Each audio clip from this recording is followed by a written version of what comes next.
Hello student, welcome to online agriculture e platform. आज हम फिर से आ गए हैं नए क्वेश्चंस के साथ। चलिए हमारा फर्स्ट क्वेश्चन क्या है देखते हैं। मूंगफली में तेल का प्रतिशत पाया जाता है, जो ग्राउंडनट है आपकी उसमें कितना परसेंट तेल पाया जाता है? 20%, 50%, 45%, 33%। आप अच्छे से सोच के बताइए और चारों ऑप्शन डिस्कस करेंगे हम कि भाई कौन से में कितना प्रतिशत है। ठीक है, देख लीजिए पूरे चारों ऑप्शन और बताइए मूंगफली में जो है वो कितना तेल की मात्रा कितनी होती है। बात की जाए 20%, आपको ध्यान है तेल जो मतलब ऑयल कंटेन होता है वो किस में होता है? वो होता है सोयाबीन में। और प्रोटीन कितनी होती है सोयाबीन में? 42% प्रोटीन पाई जाती है और 20% जो होता है वो तेल निकलता है। ठीक है, बात की जाए 50%, तो 50% जो है वो किसका है? सीसेम का है। ठीक है, सूरजमुखी का भी ऑलमोस्ट 50% ही है। अब बात की जाए 45% की, तो 45% है वो किसका है? वो मूंगफली का है। 45 वेरी करता है 45 to 48, 50%। ठीक है, तो बट एग्जैक्टली देखा जाए तो 45% के लमसम जो निकलता है वो किसका है? ग्राउंडनट का में से ऑयल निकलता है। बचा आपका 33, तो ये किसका होता है? मस्टर्ड में से जो ऑयल निकलता है वो कितने परसेंट निकलता है? 33% निकलता है। क्वेश्चन क्लियर हुआ? मूंगफली में जो ऑयल कंटेन होता है, तेल की मात्रा होती है वो कितनी होती है? 45% तक। ठीक है, बाकी जो क्रॉप में 20 होती है सोयाबीन में, बाकी 50 होती है तिल में, और 33 जो परसेंट होती है वो किस में होती है? मस्टर्ड यानी सरसों में। ठीक है, क्लियर हुआ? चलिए अब हम नेक्स्ट क्वेश्चन की तरफ चलते हैं। अब ये पूछा है, ये काफ़ी अच्छा क्वेश्चन है, विश्व में सबसे ज़्यादा खाए जाने वाला जो तेल है वो कौन सा है? विश्व की बात हो रही है यहाँ। अब हम धीरे धीरे चलेंगे, पहले हम वर्ल्ड का देखेंगे, इंडिया का देखेंगे और फिर राजस्थान का भी। ठीक है, 3 क्वेश्चन यहाँ से क्लियर हो जाएंगे। इस एक क्वेश्चन में से 3 क्वेश्चन क्लियर हो जाएंगे। मैंने जो क्वेश्चन दिया है वो है विश्व में सबसे ज़्यादा खाए जाने वाला जो तेल है वो कौन सा है? सरसों का, मूंगफली का, सोयाबीन का, या फिर सभी प्रकार के तेल विश्व में खाए जाते हैं? तो आप सोच के अच्छे से जवाब दे दीजिए। बात की जाए सरसों की, तो सरसों में अग्रणी राज्य जो है वो कौन सा है? राजस्थान है। तो राजस्थान में जो सबसे ज़्यादा ऑयल खाया जाता है वो कौन सा है? सरसों का है। क्लियर हुआ? बात की जाए मूंगफली का तेल जो है वो क्या इंडिया में सबसे ज़्यादा खाया जाता है? किसका? मूंगफली का। अब पूरे सोयाबीन के ऑयल की बात करें तो ये पूरे वर्ल्ड में सबसे ज़्यादा जो कंज्यूम किया जाता है वो कौन सा है? सोयाबीन का ऑयल है। ठीक है, क्लियर हुआ तीनों क्वेश्चन? विश्व में सबसे ज़्यादा खाए जाने वाला जो तेल है वो सोयाबीन का है। भारत में बात करें, भारत में सबसे ज़्यादा खाए जाने वाला जो तेल है वो कौन सा है? मूंगफली का है। और राजस्थान की बात करते हैं, राजस्थान में खाए जाने वाला जो ऑयल है वो कौन सा है? मस्टर्ड ऑयल यानी सरसों का तेल है। ठीक है, 2 क्वेश्चन हो गए। एरेकिस हाइपोजिया आपको पता है किसका नाम है? मूंगफली का नाम है। पर आपको ये भी पता है मूंगफली 2 प्रकार से होती है, एक तो बंच टाइप यानी गुच्छे वाली होती है और एक फैलने वाली होती है, स्प्रेडिंग टाइप होती है। ठीक है, आपको दोनों के बॉटनिकल नेम याद करने हैं, दोनों की अलग अलग वैरायटी याद करनी है और बीज दर भी दोनों की अलग अलग है, तो बीज दर याद करनी है। ठीक है, एरेकिस हाइपोजिया फेस्टिगेट पूछा है इसने, फेस्टिगेट पूछा है, किसका वानस्पतिक नाम है? स्प्रेडिंग टाइप ग्राउंडनट का यानी फैलने वाली मूंगफली का, या फिर बंच यानी गुच्छेदार जो मूंगफली होती है उसका, या फिर दोनों का, या फिर इनमें से कोई नहीं। तो आप कंफ्यूज ना हुए। स्प्रेडिंग टाइप यानी स्प्रेड जो होती है वो क्या होती है? फैलने वाली हो रही है, तो एरेकिस हाइपोजिया प्रोक्यूम्बेंस जो है वो किसका है? वो फैलने वाली मूंगफली का है। और जो गुच्छे वाली होती है वो कौन सी होती है? फेस्टिगेट यानी एक जगह रुक जाएंगी गुच्छे में, वो क्या है, बंच वाली जो होंगी वो कौन सी होंगी, फेस्टिगेट। ठीक है, एरेकिस हाइपोजिया वर फेस्टिगेट, एरेकिस हाइपोजिया वर प्रोक्यूमेंस, वो कौन सी है, आपकी फैलने वाली मूंगफली है। क्लियर हो गया यहाँ से। और मूंगफली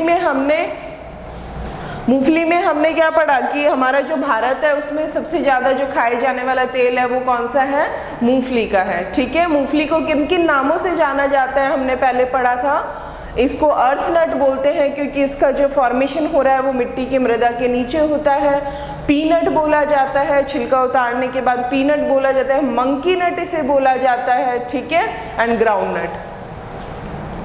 ग्लाइसिन मैक्स, नेक्स्ट क्वेश्चन क्या है, ग्लाइसिन मैक्स का उत्पत्ति स्थान बताएं। किसका उत्पत्ति स्थान बताना है आपको, ग्लाइसिन मैक्स। सबसे पहले ग्लाइसिन मैक्स किसका नाम है, सोयाबीन का नाम है बॉटनिकल। अब ब्राजील है, मैक्सिको है, चीन है या फिर अफ्रीका है, तो अच्छे से बताइए आप इन चारों में से जो ग्लाइसिन मैक्स है उसका उत्पत्ति स्थान क्या है।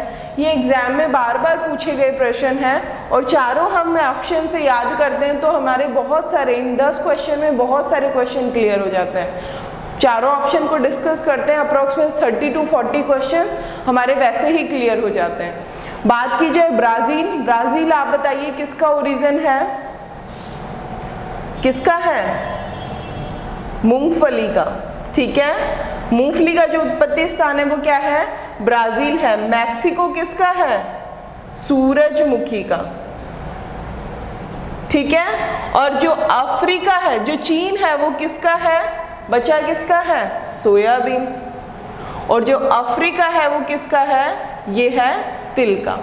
तो आप देखिए यहाँ पे आपकी 4 ऑयल सीड के क्वेश्चन क्लियर हुए हैं। फर्स्ट हमने ऑयल सीड के ये ऑप्शन दिए हैं क्योंकि हमें वही चीज़ पढ़नी है, तो ठीक है अलग अलग ना देके एक ही क्रॉप मतलब एक ही कैटेगरी में से दिए हैं। ब्राज़ील किसका है, मूंगफली का है। बात की जाए मैक्सिको, सूरजमुखी का है। चाइना जो है वो किसका है, सोयाबीन का ओरिजिन उत्पत्ति स्थान है। ठीक है, और जो बात की जाए अफ्रीका किसका है, तिल यानी आपका सिसेम का है। क्लियर हुआ यहाँ से। नेक्स्ट वाला जो क्वेश्चन है वो स्टेटमेंट बेस्ड क्वेश्चन है। स्टेटमेंट दिया हुआ है इसमें, निम्न में से कौन सा कथन असत्य है। सबसे पहले इस वाले प्रश्न को करने से पहले ये सत्य और असत्य वाली चीजें समझ लेनी चाहिए। ठीक है, अच्छे से पढ़ना चाहिए ऐसे क्वेश्चंस को। पैगिंग मूंगफली में होती है, पहला स्टेटमेंट। दूसरा स्टेटमेंट पैगिंग 45 से 55 दिन बाद होती है, दूसरा स्टेटमेंट। थर्ड जो स्टेटमेंट है, मूंगफली खरीफ की फसल है, ये वाला। और मूंगफली की फसल के लिए उपयुक्त जो मृदा होती है वो भारी क्ले मृदा उपयुक्त रहती है। तो आप इन चारों ऑप्शन को पढ़ के अच्छे से बताइए कि मूंगफली के लिए जो कौन सी स्टेटमेंट सही है। ठीक है, सॉरी कौन सा स्टेटमेंट असत्य है। ठीक है, 3 सत्य होंगे और एक जो स्टेटमेंट है वो कैसा होगा, असत्य होगा। तो हमें जो ढूंढना है वो असत्य को ढूंढना है। तो आप बताइए, देखिए पैगिंग मूंगफली में होती है, हमें अच्छे से पता है मूंगफली किस में बन रही है, पैग्स के रूप में ही हो रही है ना। और कब हो रही है, 45 to 55 डेज बाद पैक्स बन रहे हैं। वो डायरेक्ट कहाँ जाते हैं, मृदा के नीचे जाते हैं और मृदा के नीचे फिर वो क्या करते हैं, मूंगफली यानी आपके ग्राउंडनट का निर्माण करते हैं। और फिर उनके अंदर कर्नेल होते हैं। कर्नेल जो मूंगफली के सीड होते हैं, जो बीज होते हैं, उनको हम क्या नाम से जानते हैं, कर्नेल। ठीक है, तो 45 से 55 दिन वाला स्टेटमेंट सही। अब ये तो आपको पता ही है कि मूंगफली की जो फसल है वो कौन सी है, रबी है कि खरीफ है, खरीफ जलवायु है ना, खरीफ की फसल है।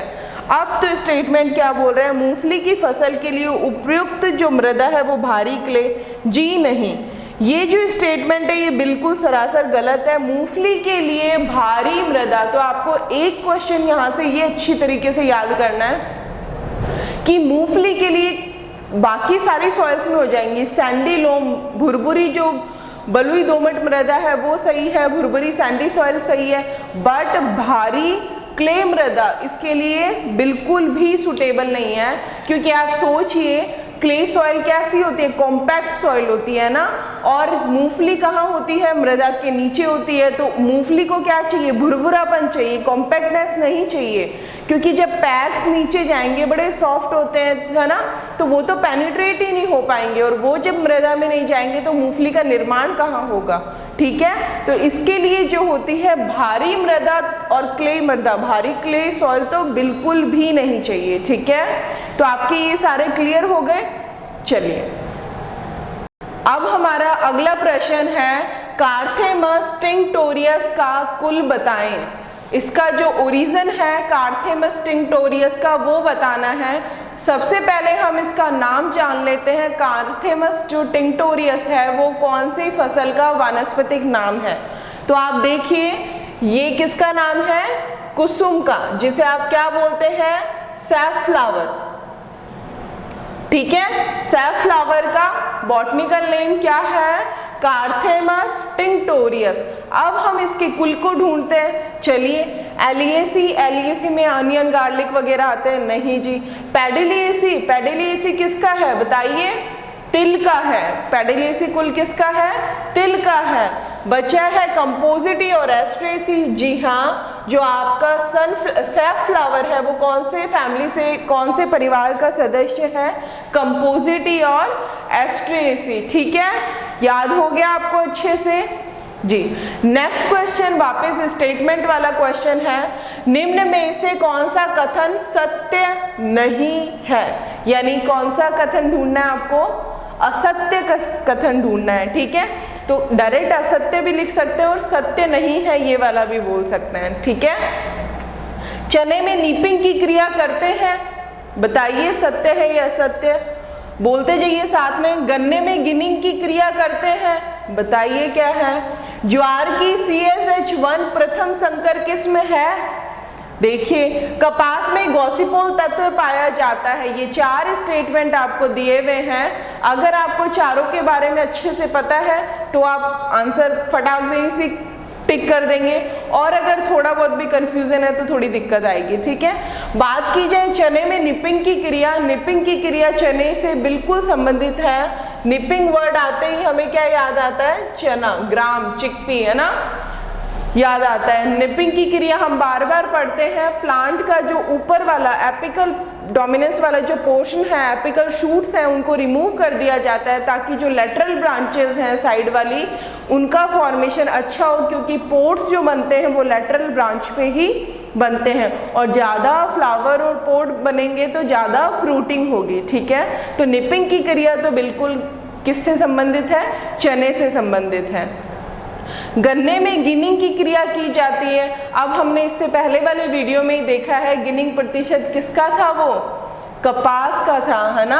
तो जो गिनिंग टर्म है वो किससे रिलेटेड है, वो आपकी कपास से है।